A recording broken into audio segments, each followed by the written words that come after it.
놀랍고 권위 있는 새 교훈이라는 제목으로 하나님 말씀을 증거하겠습니다. 여러분, 2001년 9월 11일 뉴욕 맨하탄 세계 무역센터 쌍둥이 빌딩과 또한 펜타곤 국방성 일부가 폭파된 사건을 기억하십니까? 그리고 그 사건의 주범이 누구였는지 기억하십니까? 오사마 빈 라덴입니다. 미국 건국 이래 미국 본토에 하와이 진주만은 일본이 한번 폭격을 했었지만 본토에 공격을 한 것은 처음 있는 일이었습니다. 이로 말미암아 미국 전체가 발칵 뒤집혔습니다. 미국은 이 사건을 일으킨 주동자 빈 라덴을 찾기 위해 10년 동안 쫓아다녔습니다. CIA, 미 첩보기관의 모든 첩보망을 총동원해서 빈 라덴을 잡으려고 했는데 10년 동안 찾아내지 못했습니다. 그러던 중에 파키스탄 북부 지역에 빈 라덴이 우리 파키스탄 형제님 계신데 파키스탄 북부 지역에 빈 라덴이 거주하고 있다는 첩보를 입수하게 되었습니다. 그렇지만 정확히 어디에 거주하고 있는지는 알 수가 없었습니다. 이 보고를 받은 당시 오바마 대통령은 반드시 빈 라덴의 은시처를 색출해 내십시오 라고 지시를 내렸습니다. 이에 첩보기관 CIA 국장은 빈 라덴을 잡기 위해서 여러가지 궁리를 했습니다. 그러다가 새로운 방법을 강구하게 되었는데 그 방법은 놀랍게도 소아마비 백신 무료 접종 캠페인을 벌이는 것이었습니다. 이를 위해서 CIA는 파키스탄의 유명한 의사를 돈으로 매수했고 그를 통해서 정보를 하나씩 입수하게 되었습니다. 그 의사는 아이들에게 소아마비 무료 접종을 해주면서 아이들의 혈액을 채취했습니다. 그리고 그 혈액에 있는 DNA를 CIA로 보냈습니다. 1년 동안에만 무려 수천 명의 어린아이 혈액이 보내졌는데 그 중에서 빈 라덴의 여동생의 DNA 샘플과 일치하는 DNA를 발견했습니다. 그리고 그 DNA를 가진 어린이가 빈 라덴의 자녀임을 확인하였고 바로 그곳에 빈 라덴도 같이 있을 것이라 확신을 하였습니다. 그렇게 빈 라덴의 집을 찾아낸 다음에 24시간 감시하면서 기회를 노리고 있었습니다. 그렇지만 영공을 함부로 침입하면 파키스탄 정부가 가만히 있지 않기 때문에 몰래 헬기 4대와 조공 비행하는 헬기 4대와 특수부대 요원을 몰래 급파해서 마침내 빈 라덴을 색출하여 사살하게 되었습니다. 얼마나 놀라운 일입니까? 빈 라덴과 전혀 상관없을 것 같았던 소아마비 백신 접종 캠페인을 통해서 빈 라덴의 은시처를 발견하고 그를 제거할 수가 있었습니다. 그런데 우리는 성경에서 이보다 더 놀라운 사건을 접할 수 있습니다. 모세가 홍해 바다를 가른 사건, 여호수아가 태양과 달을 멈추게 한 사건, 여호사밧이 선양대를 앞세워 모압과 암몬 군대를 송장으로 만든 사건 등이 있습니다. 오늘 본문에서도 사람들이 크게 놀라고 있는 것을 목격할 수 있습니다. 22절에 뭇사람이 그의 교훈에 놀라니라고 말씀합니다. 그래서 놀라다라는 말은 헬라어로 밖으로 또 때리다라는 의미를 가지고 있습니다. 밖으로 때리다, 외부에 강한 충격을 받고 정신이 멍한 상태, 뭔가에 압도되어서 넋을 잃고 있는 상태를 말합니다. 한마디로 예수님 말씀을 들은 뭇사람들은, 그 자리에 앉아있던 모든 사람들은 전부 다 예수님 말씀을 듣고 커다란 충격과 놀람으로 가득했다는 것입니다. 그러면서 그들은 이런 말을 했습니다. 이는 그가 가르치시는 것이 권위 있는 자와 같고 서기관들과 같지 아니하밀라. 여기서 말하는 권위는 밖으로라는 말과 본질이라는 말이 합쳐진 말입니다. 다시 말하면 본질로부터 외부로 흘러나오는 생명으로부터 흘러나오는 무언가를 느꼈다는 것입니다. 말씀을 통해서 뭘 느꼈느냐? 하나님의 능력, 하나님의 생명을 느꼈다는 것입니다. 아멘. 이전에도 백성들은 수없이 많은 말씀을 들었을 것입니다. 그러나 이전에 들었던 말씀과는 전혀 달랐습니다. 이전에 경험해보지 못한 영적 권세, 영적 권위, 그리고 놀라운 하나님의 파워를 경험하게 되었습니다. 당시 서기관들은 공허하기 짝이 없는 추상적인 칭찬을 들어봤습니다. 그들은 회당에서 말씀을 가르칠 때마다 누가 말하기를 하면서 다른 유명한 선생의 가르침을 끌어와서 인용하며 가르쳤습니다. 그러나 예수는 그런 식으로 가르치지 않으셨습니다. 지식을 나열하지 않았습니다. 예수님은 하나님 아버지께로부터 받은, 직접 부여받은 심적 권위로 가르치셨습니다. 누구의 말을 인용한 것이 아니라 예수님 자신의 지혜와 권위로 직접 가르쳤습니다. 이들은 지금 사람을 통해 말씀을 듣고 있는 것이 아니라 하나님으로부터 직접 말씀을 듣고 있었던 것입니다. 하나님께서 그 자리에 오셔서 직접 말씀을 전하고 계셨던 것입니다. 그러니 그 가르침에 강력한 권위가 있었고 심령을 찔러 쪼개는 생명력이 있었고 따라서 심히 놀랄 수밖에 없었습니다. 서임원들은 말씀을 직업적으로만 가르쳤습니다.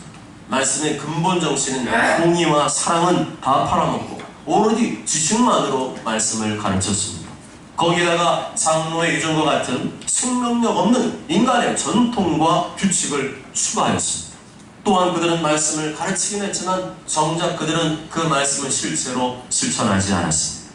그들은 하나님의 영광이 아니라 사람들로부터 높임과 영광을 받으면 그만이었고 너무나 인간적이고 세속적이었습니다. 그러니 그 가르침 속에는 영적인 권위가 없었고 역동하는 생명력이 없었습니다. 하나님의 나라, 영원한 천국을 사모하는 열정과 간절함이 느껴지지 않았습니다. 마치 비행기가 날 것 같은데 추락하고 날 것 같은데 추락하는 그러한 교훈에 불과했습니다. 그러나 예수님의 가르침은 확연히 달랐습니다. 그 말씀 속에는 청중을 압도하는 영적 권위가 있었습니다. 힘이 있었습니다. 그들의 잠자는 영혼, 죽은 영혼을 깨우기에 충분한 영적 생명력이 있었습니다. 그러니 청중들이 크게 놀랄 수밖에 없었던 것이죠. 히브리서 4장 12절에 하나님 말씀은 살아있고 활력이 있어 자면할 수는 어떤 것보다도 예리하여 혼과 영과 및 관절과 골수를 찔러 쪼개기까지 하며 또 마음의 생각과 뜻을 판단하나니 라고 말씀합니다. 하나님 말씀은 살아있습니다. 활력이 있습니다. 자연성 어떤 것보다도 날카롭고 예리합니다. 내 속에 혼과 영과 및 그리고 육체, 관절과 골수를 찔러 쪼개기까지 합니다. 또 마음의 뜻과 생각을 판단합니다. 말씀은 그래야 합니다. 말씀은 그래야 합니다. 말씀을 들을 때 그런 것이 느껴져야 됩니다. 말씀을 들을 때 뭔가 나를 압도하는 영적 권위, 권세, 파워가 느껴져야 됩니다. 말씀의 능력이 내 마음을 부수고 들어오는 것이 느껴져야 됩니다. 이것을 영어로 inbreaking이라고 합니다. inbreaking. 우리말로는 파입입니다. 파입. 깰 파, 들, 입. 우리 마음을 때려 부수고 들어오는 것입니다. 아무리 반항하려고 해도 그 반항마저 때려 부수고 들어오는 것입니다. 말씀을 듣다가 나도 모르는 사이 나의 마음이 완전히 브로큰 깨어지면서 그 앞에 무릎을 꿇게 되는 것, 그것이 바로 놀랍고 권위 있는 설교요 예수님의 설교였는 줄 믿습니다. 다시 말해 예수님의 설교에는 누가 함께 했느냐? 바로 성령께서 권능으로 능력으로 함께 하셔서 청중을 깨부수는 설교였습니다. 말씀은 이론이 아닙니다. 지식이 아닙니다. 철학이 아닙니다. 종교가 아닙니다. 말씀 그 자체가 능력입니다. 말씀은 내 속을 깨부수고 들어오는 영적인 힘이요 권세인 줄로 믿습니다. 데살로니가서 1장 5절에 이렇게 말씀하죠. 이는 우리 복음이 너에게 말로만 이룬 것이 아니라 또한 능력과 성령과 큰 확신으로 된 것이다. 초대교회 사도들이 말로만 복음을 전하지 않았습니다. 큰 확신과 담대함과 함께 성령의 능력으로 전하였습니다. 성령의 능력이 말씀이 선포되는 중에 나타났다는 것입니다. 병든 자가 고침받고 귀신이 떠나가는 역사가 일어났습니다. 그런데 반대로 말씀이 똑바로 선포되지 않을 때, 성령의 능력 없이 몸이 건조하게 선포될 때, 말씀이 능력 있게 선포되어도 청중들이 똑바로 듣지 않을 때 하나님의 자녀들은 영적으로 고갈됩니다. 가르침과 허기를 느끼게 됩니다. 여기저기 기웃거리게 됩니다. 여기저기 기웃거리며 이것도 먹어보고 저것도 먹어보지만 세상 것은 아무리 채워도 채워지지 않습니다. 그래서 예수님께서는 남편을 5명이나 갈아치운 그 여인을 데려오라 하십니다. 데려오라 하신 것이 아니라 맞죠. 그 연하에서 말씀하셨습니다. 이 물을 마시는 자마다 다시 목마르리니 내가 주는 물을 마시는 자는 영원히 목마르지 아니하리니 그 내가 주는 물은 그 속에서 영생하도록 솟아나는 샘물이 되리라. 아멘. 이 남자 바꾸고 저 여자 바꾸고 그러면 되는 것이 아니라 예수님을 만나면 된다는 것입니다. 예수님을 찾아야 된다는 것입니다. 안 그러면 백날 해봐야 헛수을 하는 거죠. 왜냐하면 예수님만이 길이요 진리요 생명이시기 때문입니다. 영생하도록 쏟아나는 샘물이시기 때문입니다. 아멘. 그렇습니다. 예수님 만나면 더 이상 방황하지 않습니다. 예수님 만나면 더 이상 원망과 불평이 사라집니다. 그 이유는 예수님 만나면 이유 없이 까닭 없이 내 영혼에 말할 수 없는 평안과 기쁨과 행복감이 밀려오기 때문입니다. 할렐루야. 단순합니다. 거기가 아니라 여기입니다. 예수님만 따라가면 됩니다. 예수님 말씀만 따라가면 됩니다. 그러면 그곳에 길이 있습니다. 답이 있습니다. 마르지 않는 내 영혼의 샘물이 솟구칩니다. 그 길은 수많은 길들 중에 하나가 아니라 The Way입니다. The Way. 우리가 찾던 바로 그 길, 유일한 길입니다. 예수 그리스도 그분만이 진리이시고 생명이시고 성공하는 유일한 길이신 줄 믿습니다. 아멘. 예수 그리스도께서 내가 길이요 진리요 생명이니 나로 말미암지 않고는 아버지께로 올 자가 없느니 다른 종교나 철학에는 없습니다. 다른 종교나 철학도 진리를 말하지만 그것은 고상하고 심오한 깨달음은 될 수 있지만 진리는 아닙니다. 진리는 생명을 말해야 됩니다. 진리는 영생을 말해야 됩니다. 그러나 그런 것은 없습니다. 순간적인 감동과 지식은 있어도 생명이 없습니다. 영생이 없습니다. 왜냐하면 그것에는 예수님이 빠져있기 때문입니다. 예수님이 길이고 진리고 생명이신데 그곳에 예수님이 없다면, 예수님이 빠져있다면 그 길은 진리도 아니고 생명도 아니고 최종적으로는 멸망의 길, 사망과 죽음의 길인 것입니다. 예수님께서는 당신이 하나님의 아들이시고 구약에서 약속한 바로 그 메시아이시고 당신이 길과 진리와 생명의 있음을 보여주기 위해서 한 가지 사건을 일으키셨습니다. 그것은 오늘 본문에 나오는 귀신을 쫓아내는 축사 사건이었습니다. 귀신은 회당에서 그동안에는 안 그랬는데 예수님 오셔서 귀신을 갖다가 괴롭히기 시작했습니다. 예수님 직접 괴롭힌 것이 아니라 예수님 말씀을 능력 있게 전하니까 누군가 그 속에 있던 귀신들의 사람 속에 있던 그 귀신이 그 말씀을 듣고 자신의 정체를 드러내지 않을 수가 없었습니다. 귀신은 자신의 정체를 드러내며 반말했습니다. 나사렛 예수여, 우리가 당신과 무슨 상관이 있나이까? 우리를 멸하러 왔나이까? 이렇게 성경에서 귀신이 나오는데도 귀신이 없다는 사람이 있습니까? 이 세상에 성경보다 권위 있고 확실한 말씀이 없는데도 불구하고 그래도 귀신의 존재를 부정하는 사람이 있습니까? 귀신에게 속고 있는 거예요. 귀신이 없다고 생각하는 순간 귀신이 장난치기 시작합니다. 귀신이 장난치고 있는데도 귀신은 없어? 그러면 어떻게 되는 거예요? 귀신이 또 장난치는 거예요. 너는 바보 멍충이구나. 내가 있는데 너는 그것도 모르고 너는 계속 괴롭혀야 되겠구나. 귀신의 계략에 들르는 것입니다. 눈에 보여만 믿겠다는 세상의 과학과 이성의 포로가 된 겁니다. 그런 상태에서는 아무리 주먹을 휘둘러봐야 헛수고입니다. 정확하게 목표를 향해 가격해야 되는데 그게 안 되니까 맨날 귀신에게 노란하게 되는 겁니다. 귀신을 잡아야 되는데 정신병원에만 보내면 되겠습니까? 귀신에 걸린 병인데 약만 먹으면 되겠습니까? 성경에는 귀신 때문에 발작하고 귀머거리 되고 벙어리 되고 미친다는 사람들이 등장하는데 그래도 아니라고요? 귀신의 존재와 역사를 부인하는 사람이 바로 성경 말씀이면 바로 귀신의 역사를 경험하게 되는 겁니다. 귀신을 잡을 줄 믿습니다. 귀신 잡을 줄 믿습니다. 귀신을 때려잡으라고 예수를 믿는 자들에게 예수 이름의 권세를 주신 줄 믿습니다. 마음을 신중하십시오. 18절에 믿는 자들에게는 이런 표적이 따르리니 곧 그들이 내 이름으로 예수님 이름으로 귀신을 쫓아내며 새 마음을 말하며 뱀을 집어올리며 무슨 독을 마실지라도 해를 받지 않으며 병든 사람에게 손을 얹은 즉 나으리라 하시다. 그러나 반대로 귀신에게 너무 휘둘려도 문제입니다. 이래도 귀신이 한 것이고 저래도 귀신이 그런 것이다? 그것은 베레야 이단이 하는 말이죠. 감기 걸리면 감귀신 걸린 거고 암 걸리면 암귀신 걸린 거고 교통사고 나면 교통사고 귀신이 그런 것이다? 그런 것도 잘못된 거예요. 이것은 무당투닥거리게 하는 거죠. 우리는 축사도 하면서 귀신도 쫓아내면서 약도 먹고 운동도 하고 조심해야 될 것은 조심하고 주어진 일에도 최선을 다해야 될 줄 믿습니다. 그런데 진짜로 심각한 사람이 있어요. 이 사람은 병에 걸린 것도 아니고 귀머거리도 아니고 장님도 아닙니다. 몸이 뒤틀리며 거품을 무는 것도 아닙니다. 미친 사람처럼 막 헛소리를 하는 것도 아닙니다. 말짱한 상태로 활동하는 고급 귀신이 있습니다. 예수님 믿는 사람 속에 들어가서 교회도 안 나가게 하고 그를 불순종과 타락으로 이끄는 귀신이 있습니다. 불신자 조정의 역사에서 예수님 못 믿게 하는 귀신이 있습니다. 사람을 교만하게 하고 가는 곳마다 불화를 일으키고 필요 이상으로 낙심, 절망, 무기력하게 만들어서 우울증과 함께 자살하게 만드는 귀신이 있습니다.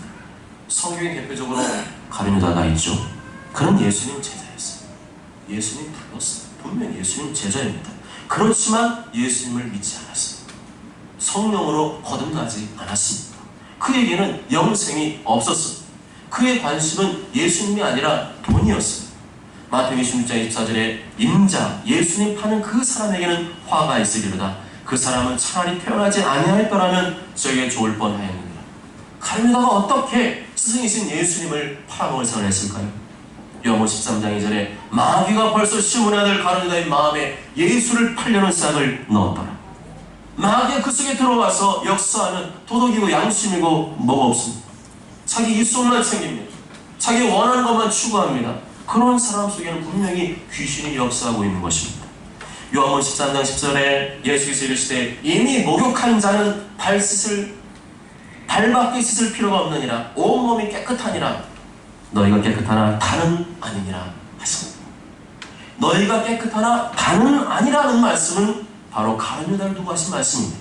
다른 제사는 예수님 믿고 거듭나고 바른 신앙 고백을 하고 있지만 가룟유다는 아니었다는 거예요. 그러는 척 했다는 거죠. 그런데 진짜 문제는 본인은 깨닫지 못한다는 사실, 자신이 귀신에게 노란하고 있다는 사실을 모릅니다. 그리고 그것을 완강히 부정하기 때문에 점점 더 귀신에게 사로잡히게 되고 하지 말아야 할 짓마저 하게 되는 것이죠. 분명한 것은 예수님께서 재림하실 때까지 귀신은 존재하고 일한다는 사실입니다. 예수님 당시의 사건은 그때만의 사건이 아니라 지금도 일어날 수 있고 앞으로도 일어날 사건을 예표하는 줄 믿습니다. 그리고 그것을 이대로 믿는 사람이 성경적으로 바른 믿음을 가진 사람입니다. 이렇게 예수님께서 말씀을 전하시자 권세 있는 역적 권위 있는 말씀을 증거되니까 그 속에 있는 귀신이 참지 못하고 발악을 하게 되었습니다. 23절 24절 읽어보실까요? 23절 24절 시작. 말씀 그들의 배단에 더러운 신주된 사람이 있어 소리질러 이르되 나사렛 예수여 우리가 당신과 무슨 상관이 있나이까? 우리를 멸하러 왔나이까? 나는 당신이 누구리라 하니 하나님의 거룩한 자니이다. 성령님의 능력이 역사하시는 곳에서는 제일 불편한 게 누굴까요? 귀신. 성령 역사하니까, 하나님 역사하니까 귀신이 제일 불편해요. 너무 불편하고 감당이 안 되니까 자신의 정체를 드러나게 됩니다. 나사렛 예수여 우리가 당신과 무슨 상관이 있나이까? 이 말은 귀신을 가신 예수님과 상관이 없다는 말이에요. 예수님과 상관이 없다는 말은 회개할 마음이 눈꼽만큼도 없다는 거예요. 구원파는 회개하지 않습니다. 회개하기를 거부하는 것은 귀신의 역사입니다.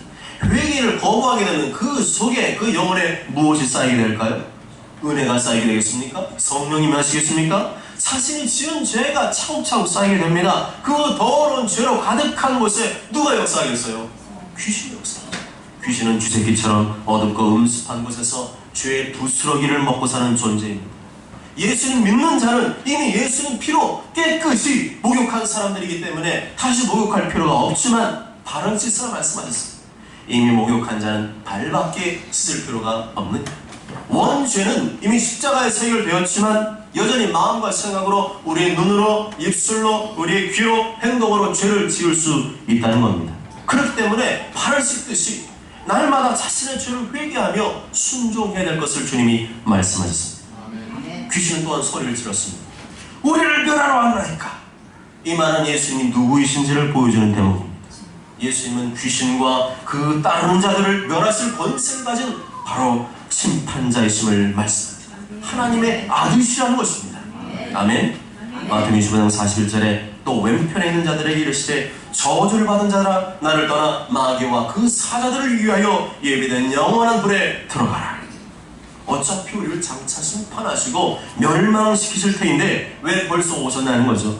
우리를 괴롭히러 오셨냐는 겁니다.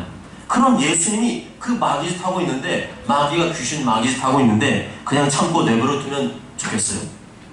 귀신이 사람에게 들어가서 못된 짓 하고 병들게 하고 불순종하게 하고 못 믿게 하는데 그냥 내버려 두라는 겁니까? 그게 잘하는 거예요? 아닙니다. 절대로 아니죠. 그건 마귀가 원하는 거예요. 예수님이 이 땅에 오셔서 마귀를 멸하러 오신 줄 믿습니다. 우리도 깨어서 예수님처럼 기도하며 나와 가정과 교회의 역사는 악한 마귀를 대적해 될 줄 믿습니다. 그러면 너희는 하나님께 복종할지어다 마귀를 대적하라. 그리하면 너희를 피하리라. 근신하라 깨어라. 너희 가정 마귀가 우는 사자같이 두루다니며 삼킬 자를 찾나니. 아멘. 나는 조용히 살고 싶어도 마귀가 가만 안 놔둔다니까요. 아 싫어, 난 싫어. 그런데 마귀가 가만 안 놔둬요. 마귀가 은밀히 계속 공격하고 미혹하기 때문에 내가 살기 위해서라도 마귀를 대적할 줄 믿습니다. 말씀과 기도로 성령 충만하여 마귀를 대적하고 단칼에 쫓아내시기 바랍니다. 나는 당신이 누구인 줄 아노니 하나님의 거룩한 자입니다. 하나님의 거룩한 자라는 말은 자신과 다르다는 거예요. 자신으로 죄를 먹고 사는 더러운 존재들인데 반해서 예수님 죄가 하나도 없으신 거룩한 존재라는 것입니다. 이 땅에 죄가 없는 존재는 아무도 없습니다. 그 어떤 사람도 거룩한 자라는 표현을 쓸 수가 없습니다. 따라서 죄가 없으신 거룩한 자라는 말은 예수님이 참 인간이시면서 동시에 참 하나님이신 바로 그 하나님의 아들이심을 말해준 줄 믿습니다. 이렇게 귀신들은 똑똑합니까? 안 똑똑합니까? 똑똑해요. 해박한 지식을 가지고 있습니다. 그 말하는 거 들어보면 인간보다 훨씬 똑똑합니다. 그러니까 인간들을 골탕 먹이고 속이고 하는 거 아니겠어요? 인간들은 기껏 해봐야 눈에 보이는 세계에 대해서만 알고 있는데 귀신들은 눈에 보이지 않는 세계도 다 알고 있어요. 그 세계를 알아야 귀신에 속지 않는데 그것을 모르니까 많은 사람들이 속고 있습니다. 예수님을 거부하고 지옥으로 떨어지고 있습니다. 예수님은 귀신이 예수님을 하나님의 아들로 인정하는 것을 기뻐하지 않으셨습니다. 단지 머리와 지식으로만 예수님 믿고 알고 깨닫는 것 기뻐하지 않으시다는 것입니다. 아멘. 그것은 귀신들도 알고 있는 거고 귀신도 벌벌 떠는 믿음일 뿐입니다. 믿음은 행함인 줄 믿습니다. 행하지 않는 것은 믿음이 아닙니다. 백날 들어도 행하지 않는 것은 죽은 믿음이요 죽은 믿음으로는 구원받지 못합니다. 예수께서 재림하신 날 반드시 우리에게 귀가 쩌렁쩌렁하게 말씀하실 것입니다. 마태복음 7장에 나더러 주여 주여 하는 자마다 다 총이 될 것이 아니요 다만 하늘에 계신 내 아버지의 뜻대로 행하는 자라야 들어가리라. 너희는 나를 불러 주여 주여 하면서도 어찌하여 내가 말하는 것을 행하지 아니하느냐. 그때 내가 그들에게 밝히 말하되 내가 분명히 말해두지만 내가 너희를 도무지 알지 못하니 불법을 행하는 자들아 듣기는 들어도 불순종하는 자들아 내게서 떠나가라. 예수님께서는 다시 한번 당신이 하나님의 아들이심을 나타내기 위하여 더러운 귀신을 향해 꾸짖으셨습니다. 25절 28절 함께 했습니다. 시작. 예수께서 꾸짖어 이르시되 잠잠하고 그 사람에게서 나오라 하시니 더러운 귀신이 그 사람에게 경련을 일으키고 큰 소리를 지르며 나오는지라. 다 놀라서 물어 이르되 이는 어찌미냐 본인은 새 교훈이로다. 더러운 귀신들에게 명한즉 순종하는도다 하더라. 예수의 소문이 곧 온 갈릴리 사방에 퍼지더라. 아멘. 예수님께서 귀신에게 그 사람에게서 나오라 명령하시자 귀신이 떠나갔습니다. 잠잠하고 그 사람에게서 나오라. 잠잠하고 그 사람에게서 나오라. 이것을 본 청중들은 이전보다 더 크게 놀랐습니다. 그렇습니다. 놀랍고 권위 있는 새 교훈이란 귀신들에게 명한즉 실제로 떠나가는 교훈을 말합니다. 사변적이고 지식적이고 논리적인 말이 아니라 실제로 생명과 능력의 역사를 일으키는 말씀을 말하는 줄 믿습니다. 우리는 영혼을 사랑하며 수고하는 섬김과 함께 말씀이 선포될 때마다 치유와 역사 그리고 축사 역사가 나타날 줄 믿습니다. 그래서 더 많은 사람들이 소문을 듣고 교회에 찾아와 예수님의 복음을 듣게 될 줄 믿습니다. 사랑하는 여러분, 우리에게 주어진 일에 최선을 다해야 됩니다. 불순종하며 거역한 자들을 향해서 참고 인내하고 용서하며 품어주어야 됩니다. 그것이 우리의 십자가입니다. 그러나 우리 인생을 방해하는 악한 원수 마귀 역사가 있음도 인정해야 됩니다.